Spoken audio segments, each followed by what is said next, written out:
Hi, I'm Vanessa Chelvan and welcome to The Motherload, a 5-part podcast series by the Straits Times. This is a space for honest conversations about the juggle, the 9 to 5, the 5 to 9, and everything in between. Real talk about the mess and the magic of being a working mum. Today's topic is one I feel very strongly about, and that's the mental health of working mums. And I don't mean in a, here are 5 tips for self-care kind of way. I mean the real stuff. The stuff that happens when you're depleted and nobody is asking if you're okay because you look like you're managing. That feeling when you're running on empty but force yourself to keep going. The terrifying moments where you want everything to just go away. I have 2 guests with me today, clinical psychologist Elysia Tan from Annabelle Psychology, and she is mom to a 9-month-old. Hello, thanks for having me. And at the clinic, you see... I see children and families for trauma-related issues. Okay. And next to me is Joline Lim, parent coach and co-director of Chapter 0. And you have a 7-year-old girl and 10-year-old boy. Yes. Hi, Vanessa. Thanks for having me. Of course. And can you tell us a bit about Chapter 0? Sure. So Chapter 0 is a community of parents and caregivers who wish to practice respectful parenting. Right. Welcome. Let's dive right in. There is actually a name, right, for what happens to you when you become a mother. It's called matrescence. It's your brain literally rewires itself, right? Elysia, maybe you can start us off by talking through what's happening neurologically, hormonally to a woman's brain during pregnancy and after. I think there are a lot of things that happens to a woman's brain once she becomes pregnant as well as postpartum. Hormonally, of course, we do know that when we are pregnant, our estrogen and progesterone levels increase because that helps with the fetal development during pregnancy. Mm-hmm. But what we do know is that once we deliver, those hormones drop right after pregnancy. And that's so because we don't have to kind of grow a baby inside us. But the downside to that really is that because estrogen is a mood regulator, and when that drops, then a lot of the times our mood also drops quite significantly. That on its own may not necessarily lead to, say, postpartum depression and things like this. But if you put that together with a lot of the risk factors that we may have in our own individual lives because of perhaps our childhood growing up, perhaps of, the expectations we have, the social support we have around us, that makes us a lot more vulnerable. I think when you become a mother, your brain also really rewires. And there are a lot of different mechanisms in how it rewires. One of the things that I thought was important to know really is that when an infant cries as a mother, I think you will feel that you always want to pick that infant up. Yeah. Right. And that's something that you may not have before you were pregnant. And there have been studies they have done that show that when they compare moms and non-moms, when an infant is crying, what they find is actually the brain activation in the brain is very, very different for moms. The part that's activated actually is parts related to things like grasping, picking up, talking. And if you think about it, right, those activities are all about caregiving, right? Because it's all about picking up your child, soothing your child. And the fact that is so much more activated really shows how just the moment you give birth, how your brain really has changed. Mm-hmm. Yeah. That's so interesting. It's like chemical, right? Yes. Yeah. Actually, when I was breastfeeding, I read this somewhere that breastfeeding moms, when you hear an infant cry, even if it's not your own child, your milk production... You end up lactating. Yeah, you end up... Yeah, I was trying to think of a polite way to say that, but your boobs start leaking, right? Yes, It's that kind of reaction that you get in your brain and your body. Yes. And, so there's a lot going on physically, mentally. Yes, definitely. And this sense of isolation, maybe this loss of control, you might be beholden now to this, little baby, right? Do you feel like our Asian kind of confinement culture has a role to play in that? Right. I think there is a plus and minus point to the confinement culture, right? Because one thing is you do get the physical support, someone that's helping you to look after the baby, things like this. In a time when you're recovering and perhaps physically, maybe you can't even carry your baby. But yeah, at the same time, there are a lot of things that the confinement doesn't take over. Like you still have to breastfeed your baby if you do intend to breastfeed your baby. At the same time also, like what you mentioned, there's this shift in identity, right? So I've gone from being an individual that's just in charge of my own life to suddenly there's this vulnerable human being that depends on me to survive. And the amount of pressure that you put on yourself, because if that baby doesn't survive in a way that's almost like it feels like it's on you, right? Yeah, you add that on to things like the societal expectations. The confinement culture has their own expectations. The medical side has their own expectations. And as a new mom, you're there trying to figure out, how do I not fail my child to some extent? Yeah. I'm thinking about when I gave birth, and even when someone took the baby away from me, I couldn't rest. And I think it's also because my senses were all heightened because I'm wired to pay attention to these cues, right? Yeah. So they're telling me, okay, go rest. But I'm in there going, what's that? What's this? Yeah. So it's connecting the dots for me now. The hypervigilance towards your child's cries, right? Because that's just what helps your child to survive in that moment too. Yeah. And actually, I think that there's also another part about new motherhood that's really, really difficult is for mothers that choose to breastfeed. Is that I think a lot of the times you expect, oh, this is natural, I can do it. It will just happen. Yes. Oh my gosh, I relate to that so much. Yes. But what you realize is, oh, I actually need to learn how to do it. I need to teach my child how to do it. And even if I do everything, maybe they still wouldn't be able to do it. Yeah. It's, you go for these classes before you give birth. Oh, this is how you change a diaper. Okay, all's well if you do it on a little plastic doll, how you hold them, at your breast and all that. But then you give birth and you realize, actually, it was not the most useful thing, right? And I had twins, so I had one here, I had to hold them like footballs, and you then wish you had more arms. Yeah, exactly. And then you have to kind of position your nipple and all these things that you just it's completely overwhelming, and you feel like this should come naturally. Mothering is a natural thing, but it's really not.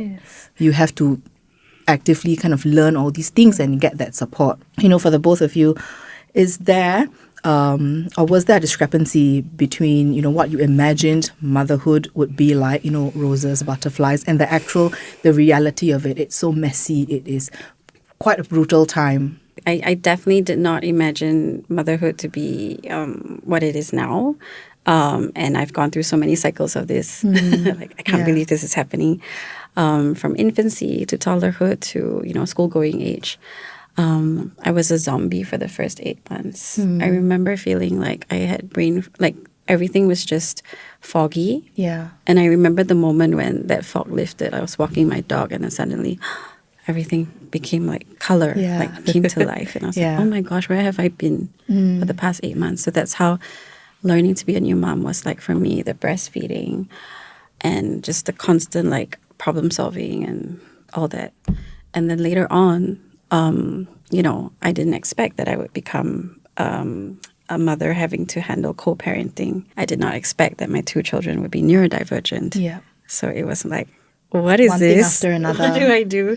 Yeah. And you kind of just have to learn as you go, right? Like I had to do a lot of grieving, a lot of accepting of the reality, and then looking for help, trying to figure it out and just do my best and not feel too terrible about it. Yeah. So that's my experience in a nutshell. Yeah, I mean, you think it's going to be, amazing, this is what I've always wanted. And then it happens, and then other things happen. You really don't have any control over it. And so it's just about kind of coming to terms with these things. I thought just having a reasonable amount of resources was going to be enough. Yeah. That I was a decent human being and that was going to be enough. Yeah. But in my situation. Yeah. What about you? Yeah, I think that actually also highlights really some of the experiences I had as I became a mother. I think, we're in an Asian society where we grow up where we're like, okay, we can do everything, we feel like we're competent. You are in the stage of your life where everything is sort of independent. You don't really have to rely on anyone. And suddenly you go into motherhood and you realize you can't. It's like you are limited as a human being. It's like we've talked about all the differences. We had the shifts in identity, the fact that just purely you don't even have time, right? Like all the time you're carrying your baby, there is no autonomy. It is really, really tough. But Elysia, there's this assumption that if you're a mental health professional, this is your day-to-day, helping new moms, for example. So that be this assumption, right, that you're insulated from all this. Is that true? I wish it would be. I mean, I think being a mental health professional, on one hand, sure, you do know a little bit more about what you expect, what you want to do, what are the things that would be best for the child. But what that also means is that there are so many potential areas where you know that you might potentially fail your child. And those are a lot of our own fears and expectations, right? But in those moments, like, I am not a psychologist in those moments. I am a mom, and I'm a very, very new mom. I'm juggling being a mom, being a wife who also has a child, being a daughter who also has a child. And that is a very, very new role, right? So I think really in that moment, just understanding our limitations and being compassionate to ourselves. For me, I imagine that after giving birth, I figure it out. So many people have babies, and I thought to myself, so many people have twins, and they do it without help. I'll do it. I'm a strong, independent woman. But then you realize you're really not, right? You need that village, and your boobs are leaky. You're in your ugliest clothes. You're deprived of sleep. You can't think straight, can't walk straight. Everything hurts. And I feel like, you talked about a support system, and I do feel like I had that. My parents flew down from Sydney. My in-laws are very involved till this day. And yet I still spiraled. I kind of fell into this trap, I suppose, of guilt. And if I had help with one baby or both babies, I'd feel, why am I giving them away? I should be able to do this. I must do this, Feel like you're failing as a mother. Exactly, yeah. And then it was hard also because, I have two little boys, and when one cries, the other one will start crying. And so I think the hardest part for me is every time they cry at the same time, I felt like I had to choose, who do I feed first? Who do I pick up? And obviously this happens a lot with newborns, right? Easily 50 times a day or something. It's constant. And so in my mind, having to constantly make that decision, who first? If someone asks you, Joline, to pick your son or your daughter, it's impossible. And just so that moment of choice every single day really chipped away at me. I think that's a very real struggle for twins. I mean, I had my firstborn for 3 years before I even thought about having a second one. But you had that immediately. And it's true. Having two, or, I'm not sure about multiples, but I definitely feel very stretched between both of them. And then it becomes like, who do I tend to first? And then I'm also not at capacity. Your limit already. You're already it's totally stretched. I think guilt is really the biggest thing, right? So like what you say, sometimes we have all the places in place, we have our village, we have everything. And at the same time also it's like, I also feel guilty about maybe, troubling my elderly parents for this. Like what you say, a lot of the why can't I do this in those moments? And that really speaks to how harsh we are really on ourselves, right? That we are expected to be able to do everything. And so, in the end, things kind of fell apart right at home, and I just became so fragile that my village just felt like, maybe she can't be alone with the baby. I was never alone with my babies, changing them, feeding them. It just got way too overwhelming for me. Anyway, eventually I started going to therapy when the boys were about 6-8 months old.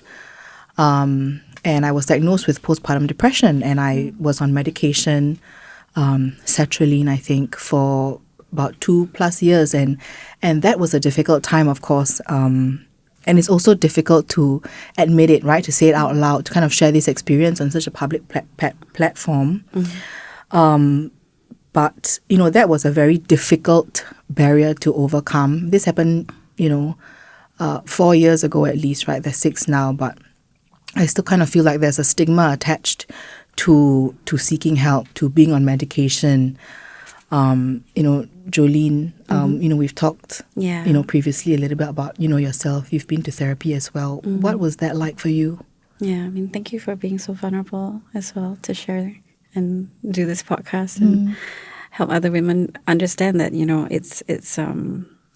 it happens. It happens to very real people. It can happen to anyone. And I think even as professionals, we are even harder on ourselves.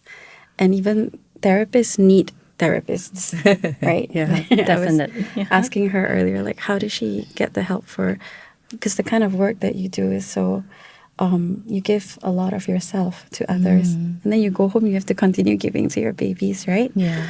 But yeah, for me, even before I got into chapter 0, just becoming a mother, the heightened sense of, the heightened senses, the chronic like hypervigilance, it led me to have anxiety. And, eventually I even had panic attacks where I would just hyperventilate and, spiral. It's a physical spiral. So I started seeing a psychologist when, I think after about a couple of years in. Yeah. Yeah. I think I started talking to my friends first. And then I realized, on hindsight, I was like dumping and overloading them. And I was like, okay, I'm going to get professional help. Yeah. Thank you so much for being there for me. I'm going to take this to my therapist now. Yeah. And it was just so helpful. I'm still seeing her till today. And she's seen me through everything. And I don't see her as often, but she's like my go-to. And I check in every now and then. And she knows my history, so she knows me, she knows my kids, she knows what we've gone through. I don't have to repeat my story. I can go in and say, so this is what's going on right now, and she's able to also be that sort of bird's eye view and go, look at how far you've come. I know it feels really terrible right now, but you've done this, you've done this. I know you've done this before. I know what you're capable of. Yeah, sometimes all you need is that reminder, right? Someone in your corner. Yeah. She's just there to tell me you can do this. Yeah. But also, here are some tools. Yeah. I mean, same. I'm also still in therapy, 6 years on, and I think it just helps so much to have someone to talk to bounce this off, to tell you are not crazy. Actually, this is normal. And sometimes that's kind of all you need. Do you see this a lot in your practice, Elysia? Yeah. I mean, thank you both for sharing. It's difficult, I think, to share about being in therapy. But I just wanted to say that there is absolutely no shame in going for therapy. I mean, in the Asian culture that we have, there's a lot of like, okay, we just need to tahan until we cannot, there's the stage where we are exploding. People always say, when you think about hurting yourself, hurting your child, that's when you really, really need help. And definitely you do during those times, but you don't have to wait until those times to seek help. You can always ask for help earlier. Yeah. And doing that is for yourself, for your family, for your child, right, at the end of the day. You don't have, the moment you start feeling, okay, I am just persistently down, I'm persistently anxious, I'm persistently, I have no energy, I just cannot connect with my child, you can go and seek help, informally, formally, in all ways. And at the end of the day, we all have the best intentions for our child, and for us to be there present for our child, we also need to be in a space where we can be the emotional container for our kids. Maybe think about physical wellness. You don't wait till you have a heart condition before you go exercise, right? Like you find something that you enjoy to keep fit. So why not the same for our mental health? Yeah, exactly. I mean, my podcast producer Liz, when we were going over this episode and I was talking through my experience, said something very, I thought, quite eye-opening. People, say there's a stigma around taking medication, but people take supplements all the time, right? This is, for your body, for, protein for the gym, for example, or, all these things. And it's completely normal, and it's okay to need a bit of help. All that said, all the struggles, we've talked about so far, we deal with all this as new mums, and then we go back to work in this headspace, and in this body that doesn't feel our own anymore, in this brain that's completely changed.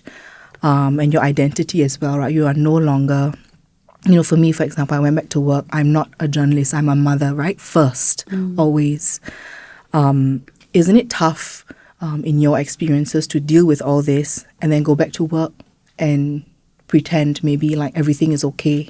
I think a lot of people usually come in during the first 1-2 months of you giving birth, because there's a time where they're like, you're new, you're adjusting. When you're kind of 4-5 months in, when you're about to go back to work, there's the time when people are like, you should have the hang of it already. It's almost like you can't say at that point in time you're struggling because you've had your kid for so long, you should know what to do. And I guess when you have the expectation on yourself and then you go back to work, I mean, there are all these things that are happening in your mind, right? Cognitively, you're a bit lower. I mean, research have shown, right, that postpartum, your brain is cognitively a bit more declined compared to prepartum. And this is happening in your mind. You're juggling so much mental load, right? Because it's not just when you're with the child, even when you're not with the child, you're thinking about, how many diapers there's left, all these various things. You're adjusting to all of this, your own hormonal biological changes, your own shift in your identity, and then you go back to work and people expect that you can be who you were before pregnancy. But the honest truth is that you are not. And to expect that then brings about so much guilt, right? Because in one sense, I am not 100% at work, but I'm also not 100% the mother I want to be at home. And it almost feels like there's nothing that I can do right in those moments. And that's a really, really tough position to be in. Yeah. And that kind of persists, right? Even, now, you've got a 9-month-old, your kids are in primary school, mine are in K2, but we all go to work and we all still feel the same. Like, it never goes back to normal, does it? I think when you say that we are expected to, or we're expected to be fine, it almost feels like, first trimester is like probation period. Then done, you're confirmed. Go do your job. Yeah. But then parenting is like you're getting thrown like a new project every single time, and it's like something that needs a new skill, and you're expected to just like step up and learn and just ace it. Yeah, that's not possible in any job. Yeah. So why is it expected of us as mothers to be able to deliver every single time? Yeah. It's hard for sure, to be able to make those decisions, or, to feel like you have so much information on things to watch out for. You talked about solids, Elysia, and, sleep training is a whole other like can of worms, right? And, when we talk about going back to work as new moms, these things, don't really change. They don't change. And, I still don't sleep well, right? Last night, for example, one of the boys had a nightmare and he wouldn't go back to sleep. And, he's 6, and I'm not going to say, like, sleep now, I've got work in the morning, I've got an important thing going on. It's, to them, it's, I need my mom. I don't want my dad. I need my mom. I can't go to sleep. I have had a nightmare. And you just want to be there for them, right? So you kind of give of yourself in those moments. You make the choices that you can and, show up to work the next day. Here I am, So you never really know what's going on in a working mom's life. Well, that said, I want to come to this dynamic that I think a lot of working moms will recognize. You hold it together all day at work. You've got deadlines. You've got meetings that could have been an email. And then, you walk through the front door and you just completely lose it at your kids because they've left their shoes in the wrong place. What is happening here? Why does home become the place where everything we've been holding in throughout the day just comes out? Right. Elysia? Yeah, I think that's a really good question. Home, I think, is a safe place for a lot of people, right? And when you feel safety, that's when you feel like you can let go. And I think that's the difficulty when you're essentially a full-time mom plus also a full-time working person, is that you're constantly holding in your emotions everywhere. With a young infant, I'm sure with children also older, that you are constantly the emotional container for your child, right? You're the one that's co-regulating with them until they can regulate. But what that also that means is that there is never any space for your own emotions. And you put that together with perhaps our own history of our own childhood. Maybe we grew up in a certain way and that there were certain patterns of relationships, of ways that maybe the older generation have reacted that we thought we don't want to react in this way. But in those moments when the capacity is so little, sometimes what we find is those learned behaviors come out. We find those relationship patterns come out. We find the automatic reactions come out a lot in those moments. The emotions and the physiological reactions sometimes are not where our logical mind is at. It's back in the past. And what's the thing about parenthood? Parenthood is the biggest reminder of our childhood, right? If you think about it, just say you're on the other end of the spectrum. And so when that happens, then a lot of the times that emotional and physiological reaction reacts before you can respond. And it's I got think a that's what default happens. setting, right? Yes. And in times of high stress, you kind of like, back to factory exactly. settings. Exactly. Yeah, and I think that usually is what happens for a lot of parents, moms, when the capacity is at full. Yeah. So there's this handy model that Yeah. that I like to share with parents to help them understand about this concept of being dysregulated. Such a big word. It's like, what is dysregulated, right? So there's a neuroscientist, Dr. Dan Siegel, who has this hand model of the brain. So he uses his hand to represent the brain.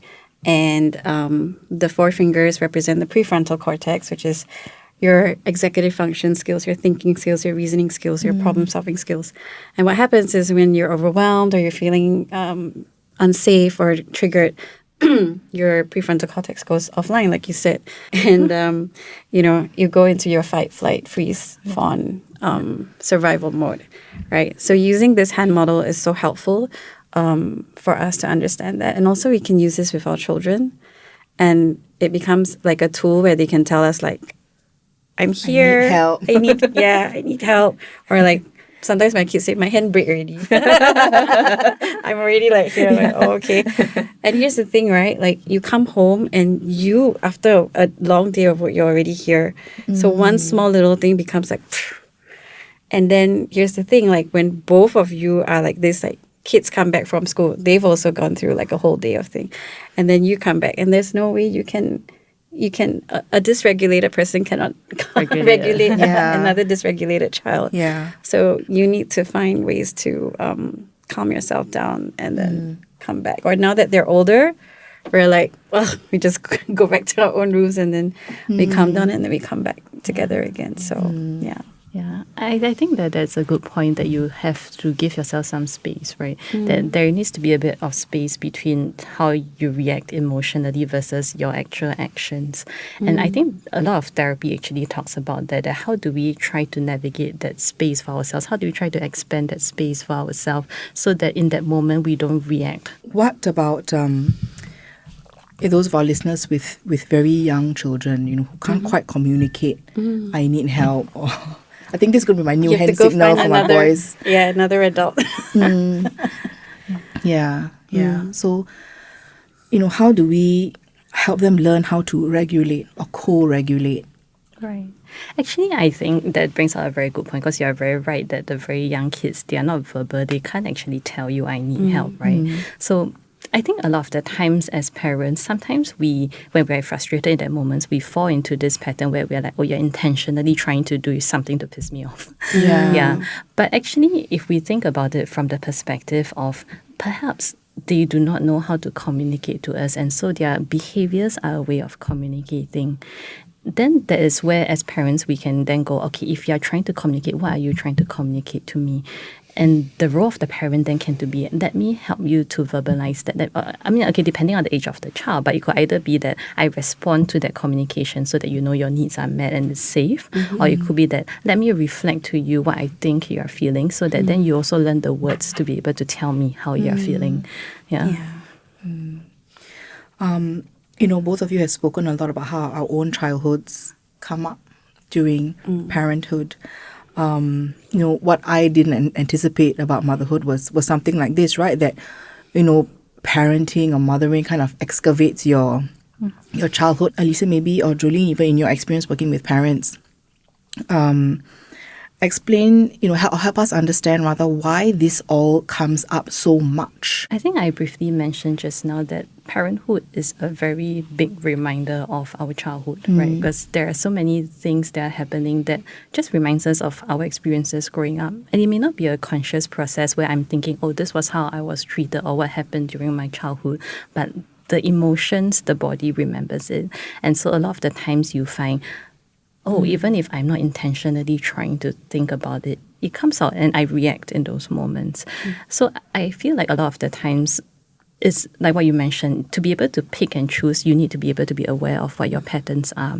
And that is then about perhaps the needs that you had as a child that weren't met, that maybe you need to figure out how can I help myself to meet those needs so that I can then also meet those needs within my own child. Yeah, that definitely comes out a lot for respectful parents who are, practicing consciously and intentionally. I think we start out telling ourselves, like, I don't want to punish, I don't want to use the cane, I don't want to use blameful, shameful language.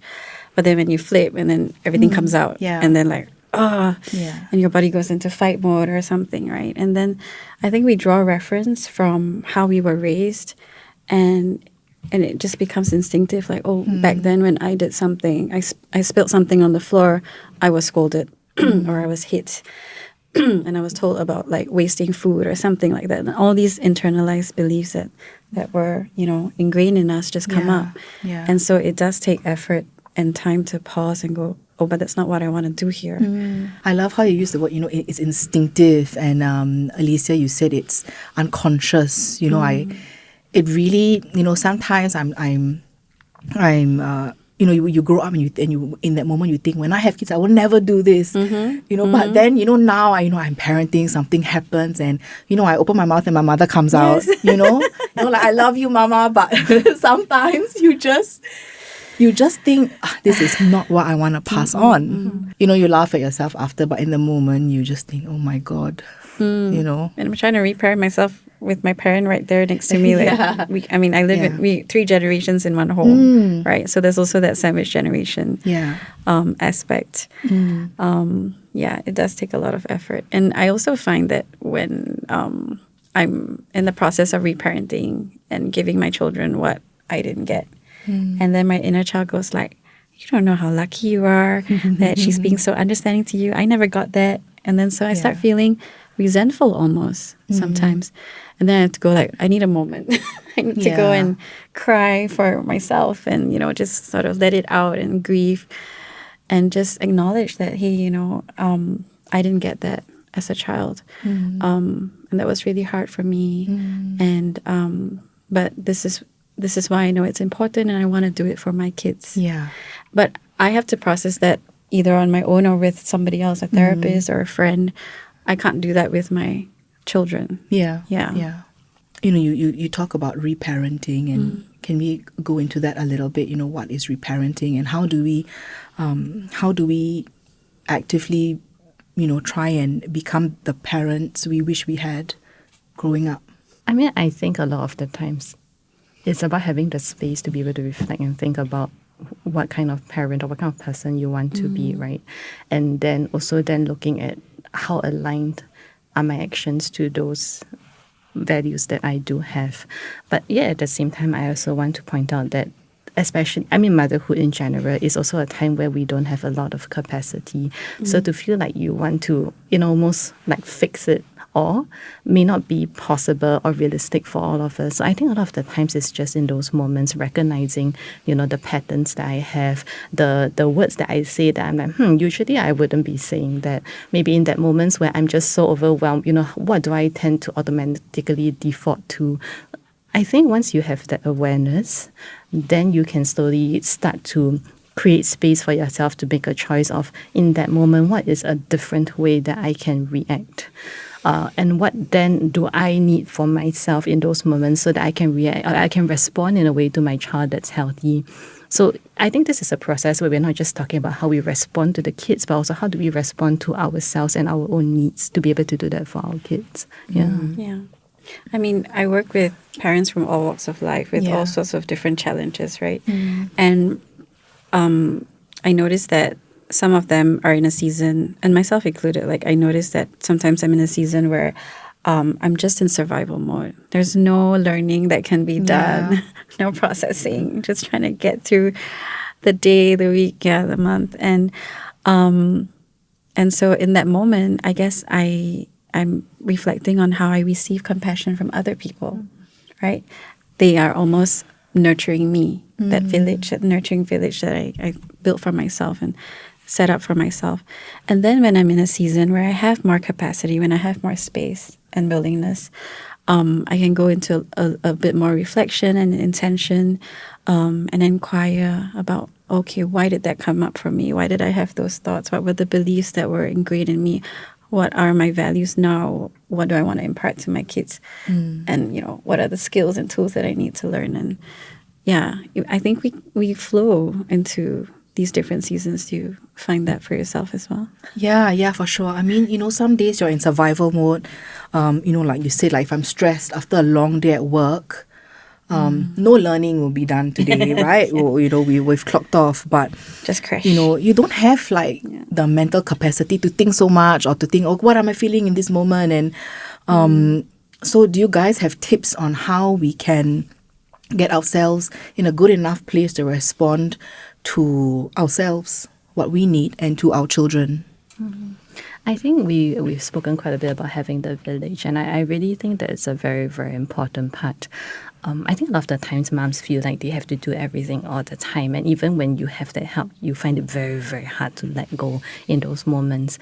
But the thing about having our village is that if you never ever let go, the village can never take over to help in those moments.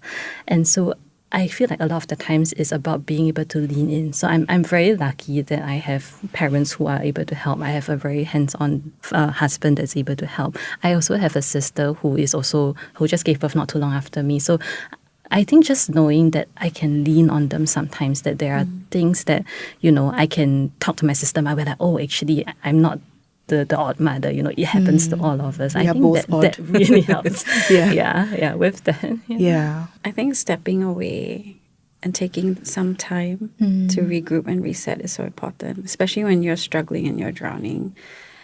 When you're in it, you can't think. So having that therapy session set up, regularly, or especially if you need it, or having that friend that you can talk to where you can just step away, that gives you that space to problem solve or think a little bit about what you need, or give yourself some attention. And then it can also be like micro moments, right, through the day. Yeah.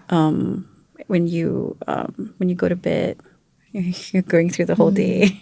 How can you be kinder to yourself, even with just the language that you use, like, oh, I was so terrible today. But it could be, oh, I had such a hard day today. Yeah. I feel so guilty about not being able to do this. But actually it's more like, this thing is so important to me. I wish I could have done this. And just acknowledging that for yourself. Yeah. That reframing is so important, but it's so hard to do. Yeah, it's a skill you need to practice. Yeah, I find that I can be quite self-critical and so when, as a new mom, even now I'm like, you forgot show and tell. I'm like, are you thinking like it's in the calendar or I wasn't. I said, okay, I'll pick you up today. I promise I'll be there. I'll pick you up. And then something comes up and I don't. And I just think, what kind of mother are you? Making promises and then you don't turn up. And I talk to myself a lot like that in my head about my children. With other things, I feel like I'm a bit more forgiving.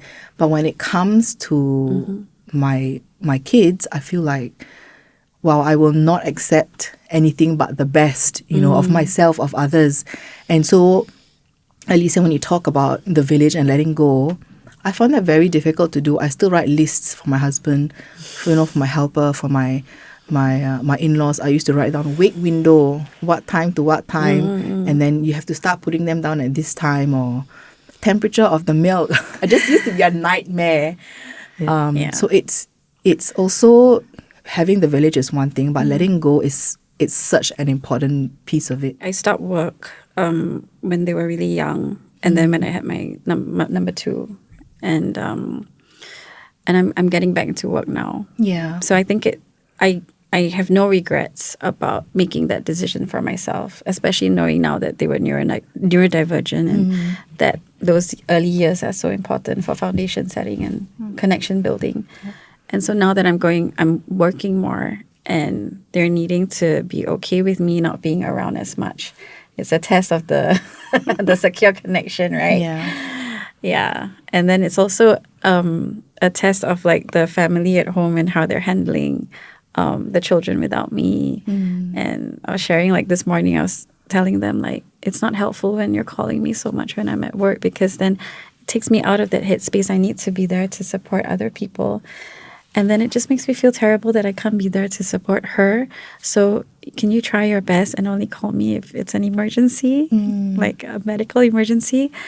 And I think just explaining that to them, and now saying there's like X number of adults in the home and one little girl, can you please try to figure something out, Like, I'm also figuring it out. And, I got a positive response, thankfully. It's hard to exactly.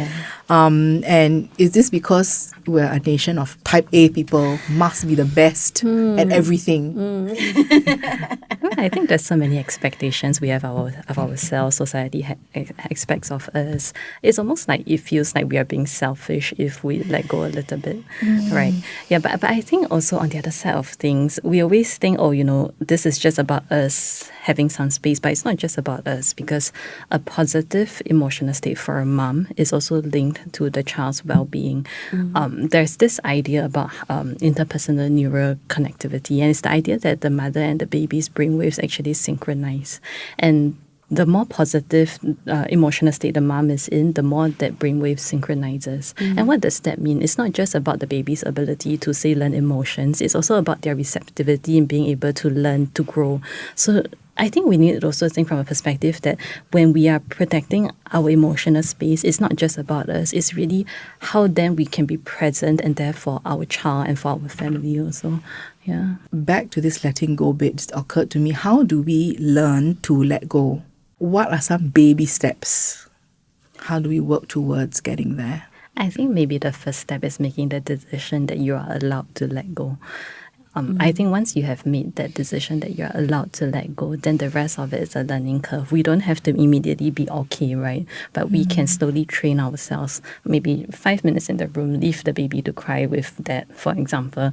We slowly build our own tolerance. We slowly build our own ability to be able to let go. So I think maybe we don't think of letting go as something that we do, but as a skill that we need to learn. And that is the process that we actually need to slowly build.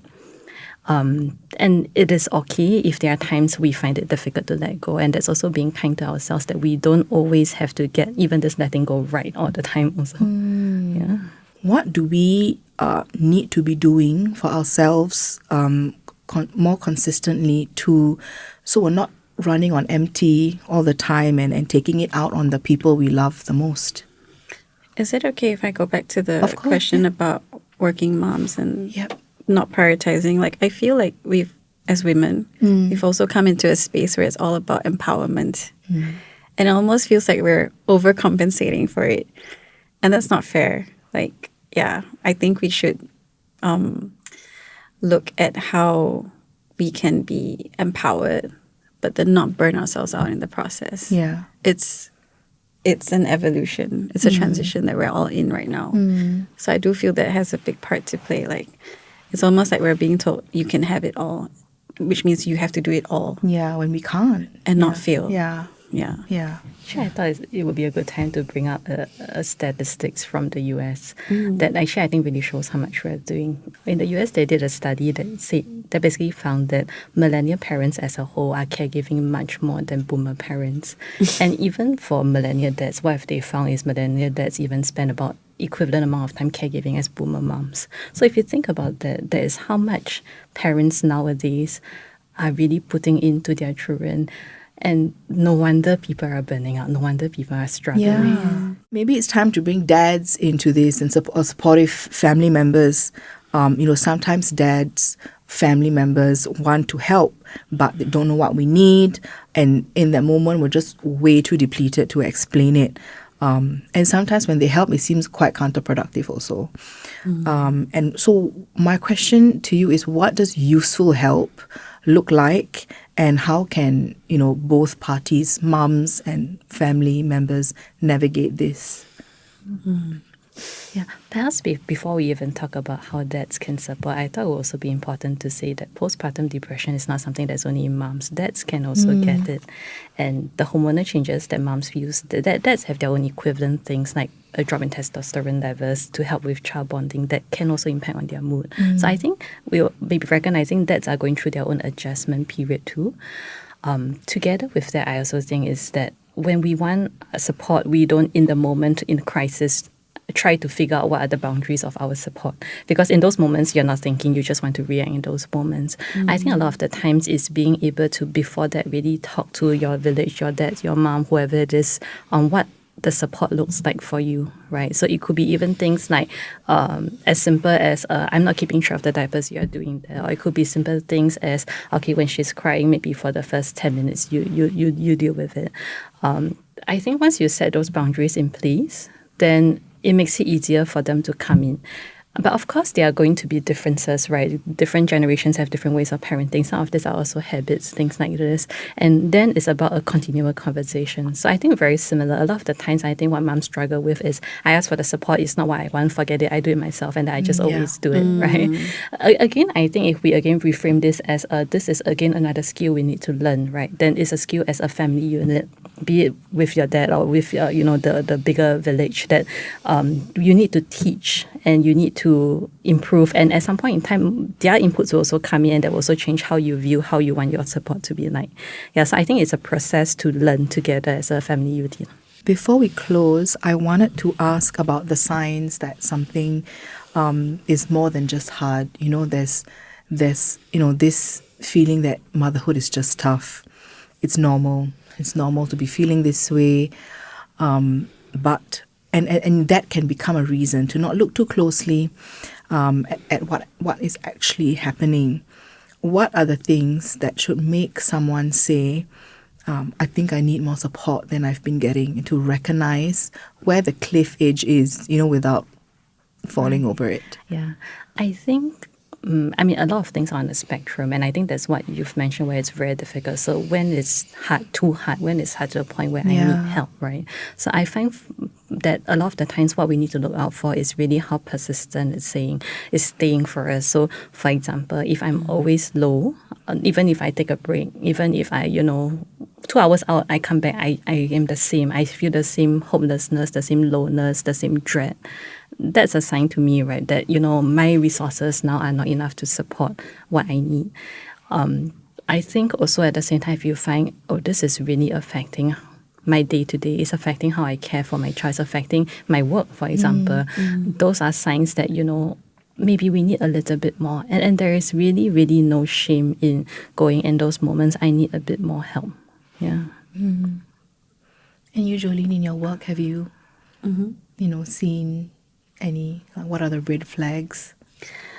For me personally, it was, I think, going from 0 to 100, just flipping the lid and just being unable to pause, and that's something we tell parents to do, like pause. But if you're in that situation, there is no time or space to even pull the brakes. You're already going at this speed, and it's almost like the car is gonna just crash, and then you pick yourself up from there. Yeah, so I think just noticing those signs, noticing for me there were also signs of like difficulty sleeping, or like difficulty concentrating, more like harsh negative thoughts that I had. I think I also wanted to add that actually, because I think sometimes we may not be very aware of what we are feeling or what we are thinking when in those moments, right? Actually, the body is a very good information for ourselves. When we start to feel like the body is constantly tense, constantly, alert, constantly restless in that very hypervigilant state, actually, that's a very good sign to say, I'm constantly having this ache that never disappears. Sometimes when we take that moment to then be like, okay, maybe that's my sign to check in emotionally. Where am I mentally? I feel like this is something that a lot more moms need to be told before they have kids. I think for me, I definitely fell off that cliff before I got any help, or the help that I needed. I know for some people, and for me personally, it showed up in a lot of rage, slamming doors, breaking things, and just getting so, something happens, you feel angry, but that anger is just you're way more angry than you should be. I think also personally an important point that I learned was that mental health is never kind of linear. You don't, something happens, okay, you talk to someone about it, you're great. It's kind of been an up and down over the years for me, and you always have to kind of recalibrate, if that's the right word, to kind of make sure that you're where you want to be. Has that been your experience too? Yeah, I think there's so many changes and challenges with each season. And for me, circumstantially, it was entering primary school and dealing with neurodivergent challenges and dealing with school refusal and then as you get older, dealing with perimenopause. Which is another thing on its own. So yeah, I think just recognizing that every season will bring new challenges, and knowing that to me at least, that's why the support system or the ability to ask for help is so important, and ask as early as you can to catch yourself, because it is a slippery slope. Yeah. And I fell down that slippery slope myself many times, even though I advocate for it, because when you're in it, you just can't see it. Yeah. And the support system is also to be there to be your extra pair of eyes to go, hey, I noticed that you've not been taking care of yourself so well, or if you're not, or sometimes it's not just exploding, sometimes it's withdrawing and just not talking. It's like, hey, I haven't heard from you for a while, so please check in on your mom friends. Yeah. If you haven't heard from them, just say, hey, I'm here. What's going on? That's so helpful. I mean, I have friends, that text me, and then I just don't respond because there's just so much happening. And a few days later, they text again, and I really, that makes me feel so loved and so cared for, because I left you on red, basically, right? And then you keep saying, are you okay? I haven't heard from you. I'm thinking of you. And that helps way more than they know. You want to say something? I think moms understand that I'm busy, you're busy, our schedules are never going to meet. But you know what? I'm going to send you a reel every now and then. Exactly. That's how we communicate, right? That's how we stay in touch. Like solidarity. Yeah, exactly. Or you send me a message, 2 days later, I reply. Then 5 days later, you reply. Yeah. Elysia, I see you nodding. Yeah. I mean, I think definitely, actually the point you brought up about how you fall down that cliff multiple times is really important, because I think a lot of the times you always feel like you're back to ground zero when you fall down that cliff. But actually, if you look at it, each time it's like, although you're falling in that micro moment, if you zoom out, you're realizing that actually you're progressing up as you go along the way. And I think that's really important for us to see for ourselves, right? If not, we'll always be like, why are we falling again? Shouldn't we know better? Things like this. One last question each. One thing, small, doable, this week that listeners can do for their mental health. Not like a lifestyle change, just one thing they can do daily. For me, I would say maybe just aim for something small, 15 minutes a day, where you don't have to be a mother. And it doesn't have to be anything big. You don't have to go out and, go for classes or anything like this. It could just be 15 minutes of conversation with your family where it's not about the child. 15 minutes where you can allow your brain to switch off from thinking about all the things that you need to do for your child. Just aim for that every day, that you have that space for yourself. That's a good one. Joline? I think everybody has different ways of feeling nourished and resourced. So for me, it would be asking yourself, what do I need right now to feel myself again? What do I need right now to feel nourished or resourced? That is accessible to me. It could be taking a walk. It could be getting some sun. It could be scrolling even, just feeling like you are yourself again. Yeah. Yeah. I think for me, when I'm feeling very overwhelmed, I set a time on my phone for 5 minutes, and I just lie in bed and just listen to the sounds. It's like the 5 senses thing, again, learned in therapy. Grounding. Grounding. I just lie there and I thought, wait for my 5 minutes to be up. And typically I find that no matter what state I'm in, even if I'm rushing or I have a deadline, I can always take that 5 minutes. It's not going to break anything. Yeah. And if the kids are around shouting, screaming, I just lock the door and put my headphones on. When you need to do it, you just got to do it. And that's important. Yeah. I think like what Elysia said, like practicing to take time for yourself is a skill. And so you start small, and then it becomes a bit more a habit. Natural, and you feel safer with it. And then you can expand that practice over time. And do it with your mom friends and remind each other. Yeah, exactly. Sometimes it can also look like, taking a shower with a special soap. So my therapist was like, go and buy a really special soap you only use for this purpose. So I always look forward to my uninterrupted showers with a special soap, I guess at this stage of motherhood, sometimes you got to shower with an audience, or the door is like constantly opening, or there's knocking, or sometimes I'll get little notes slid under the bathroom door, and it's so we're still in that stage. Not for long more, I know, but some these are some things that I've learned, and you guys give really good answers to some things, easy small things moms can do. We've covered a lot of ground today on what can be quite a heavy topic. Elysia, you've helped us to see why our mind and our body can react in certain ways when parenting, which is helpful because that clarity takes us out of that spiral when we're being overly critical. And Joline, I think you've reminded us all to be kinder to ourselves, even as parenting unearths all our childhood trauma. And I appreciate both your tips on how to get ourselves into a better headspace to show up for ourselves and our children. Thank you. So here's what I want to leave you with. You don't have to do this perfectly to do it well. You can fall short and repair. You can be a work in progress, which for the record, all of us are, and still be enough for your kid. If you're struggling or you know someone who is, we have links to resources in the show notes. These include therapy and counseling options here in Singapore, as well as support groups. Thanks so much to Elysia and Joline for being so honest today, and thank you for listening. See you next time.